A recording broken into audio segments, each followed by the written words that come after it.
حبشہ کا جو حرم ہے یہ دنیا کا وسیع ترین حرم ہے. پوری دنیا کے تمام حرموں میں سے سب سے بڑا حرم رقبے کے لحاظ سے یہ ہے، حتیٰ کہ مسجد نبی اور مسجد الحرام سے بھی ایریا وائز یہ بڑا ہے. اس حرم کے اندر خاص مشرت یہ ہے کہ ہر زبان کے لیے الگ الگ رواق موجود ہیں. اردو والوں کے لیے، انگلش والوں کے لیے، فرینچ کے لیے، عربی فارسی کے لیے، ہر زبان کے لیے یہاں پر الگ سے پورا ڈپارٹمنٹ ہے. یہ جگہ جہاں پر موجود ہے رواق غدیر جسے کہا گیا، یہ خاص کر اردو زبان بولنے والوں کے لیے مخصوص کر دیا گیا. میرے شریف اور بہن کے لوگ ہوں یا دنیا بھر میں جہاں بھی اردو بولنے اور سمجھنے والے لوگ ہوں ان کے لیے یہ خاص رواق ہے. اور یہ سلسلہ سالوں سال سے جاری ہے. اور یہاں پر سال کے 365 دن، گرمی ہو، سردی ہو، عید ہو، سنات ہو، کچھ بھی ہو، سال کے 365 دن باقاعدگی کے ساتھ بندگانہ نماز اور اردو زبان میں مجلس اعزاز کا اہتمام ہوتا ہے. یہاں پر بہترین انٹرنیشنل تعلیم گرفت کرواتے ہیں، زراعت پڑھاتے ہیں، حرم کی زیارت کرواتے ہیں، حرم کا تعارف کرواتے ہیں، اور اس کے علاوہ یہاں پر بہترین خطبہ اپنے دیش کے حساب سے یہاں پر مجالس کرتے ہیں. روزانہ مسجد مجلس جو ہے وہ مغربین کی نماز کی طرح ہوتی ہے. کوشش کریں کہ جتنے دن مسجد مقدس میں ہے مغربین کی نماز آپ لوگ نہیں برداشت کریں. مغربین کے بعد ایک صفحہ قرآن کریم کی تلاوت ہوگی اور اس کے بعد آیت تک پڑھائی جائے گی اور پھر یہاں پر مجلس ہوگی اور مجلس کے بعد قرآن اندازی ہوگی. ہمارا سامنے باکس پڑا ہوا ہے، اس باکس میں آپ اپنا نام اور کافرہ کا نام لکھ کر اس پر ڈال دیں گے. یہ قرآن اندازی ہوگی. کسی کے نصیب میں حرم کا خاص پرچم نکلے گا، کسی کے نصیب میں کوئی اور تحفہ نکلے گا. تو جتنے دن بھی یہاں پر موجود ہے آپ اس سے استفادہ کریں.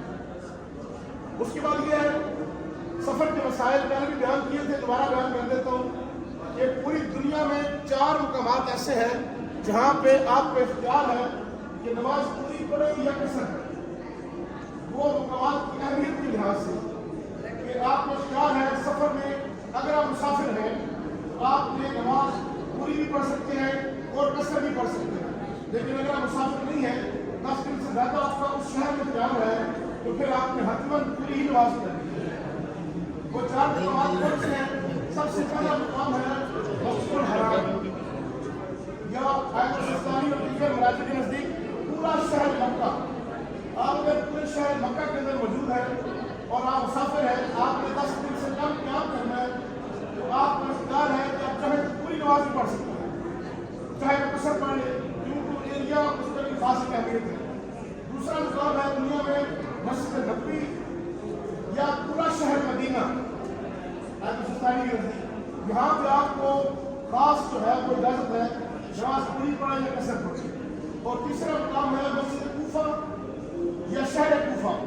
ہم ان صدر میں رات جائیں گے تو مسجد کوفہ ہو یا مسجد سرا ہو یا پورا شہر کوفہ ہو، وہاں پر بھی آپ کو اختیار ہے کہ نماز پوری پڑھے یا قصر پڑھے. چوتھا آخری مقام ہے قبہ امام حسین علیہ السلام کی نیچے والا حصہ. پوری کربلا میں پورا حرم نہیں، صرف قبے کے نیچے والا حصہ. اور یہ قبے کے نیچے والا ایسا بنتا ہے جہاں مولا حسین علیہ السلام کی قبر مبارک ہے، وہاں سے 11 میٹر چاروں طرف فاصلہ، 11 میٹر. یہ جو مقام ہے وہاں پر بھی آپ کو اختیار ہے کہ نماز چاہے تو پوری پڑھے. اگر وہاں جگہ مل جائے، وہاں پر جگہ نہیں ملتی، اگر وہاں جگہ مل جائے تو آپ کو اختیار ہے نماز پوری پڑھے یا قصر پڑھے. اس کے علاوہ پوری دنیا میں کہیں بھی آپ ہو، آپ کی نماز قصر ہے. قصر سے مراد کیا ہے کہ 4 وقت کی نماز آپ نے 2 رکعت پڑھی. 4 وقت کی نماز 2 رکعت، یعنی کہ ظہر کی نماز، عصر کی نماز اور عشاء کی نماز. لیکن کچھ لوگوں کو استثناء ہے، شاید قبلہ میری توجہ کریں، کچھ لوگوں کو استثناء ہے جیسے قصیر السفر ہو. اگر کوئی قصیر السفر ہے تو وہ جو ہے وہ اپنی نماز ہر جگہ ہی پوری پڑھے گا. لہٰذا مسئلہ بیان کرنا ہمارا کام ہے، بتا دینا. اگر کوئی بندہ پوری پڑھ رہا ہے تو کسی کو الاؤڈ نہیں ہے کہ وہ خطبہ جو کہہ رہا ہے کہ بھائی تم نے غلط پڑھی ہے. بالکل نہیں، قطع نہیں. آپ کو اس کے مسئلے کا نہیں پتا، شاید کسی کو سفر ہو، شاید کوئی اور پرابلم ہو. لہٰذا مسئلہ یہی ہے جب بیان کر دیا ہے کہ 4 مقامات پر آپ نے نماز قصر پڑھنی ہے. اس کے علاوہ آپ نے نماز اگر مسافر ہے تو قصر، अगर आप मुसाफिर नहीं है तो फिर आपकी पूरी नमाज पढ़ें। बात सबको इसका समझ आ गई है। किसी सफर का बंदा हो जिसके सफर ज्यादा हो, एक हफ्ते में वो ज्यादा बार 5 से 7 बार जो है वो सफर कर रहा हो, उसके लिए मसला कुछ और है। वो बंदा हर जगह पर ही जो है वो मुसाफिर नहीं करता, या वो खास बंदा जैसे ड्राइवर है, ड्राइवर रोज सफर में होता है, ठीक है, तो वो बंदा भी पूरी नमाज पढ़ेगा, जहाँ भी जाएगा वो नमाज पढ़ेगा जमात के साथ पढ़े। अगर जमात के साथ पढ़े या फरादा पढ़े, जिनकी कसर है उनकी कसर है। एक और बात कि जमात में मिलने का तरीका ये ख़वातीन और मर्दों के लिए बड़ा जरूरी है, क्योंकि ख़वातीन का अमूमन पाकिस्तान में जमात के निज़ाम ऐसा नहीं होता, लेकिन यहाँ पर आपको रोज़ाना अलग जमात मिलेगी। आपने जब भी जमात में शामिल होना है, कोशिश करें कि अल्लाह अकबर से पहले शामिल हो गए, खड़े हो और तकबीर बुलंद आप साथ पढ़ें। लेकिन अगर आप नमाज हो चुकी है शुरू, तो फिर आप कोशिश करें कि रुकूअ के दौरान शामिल हो।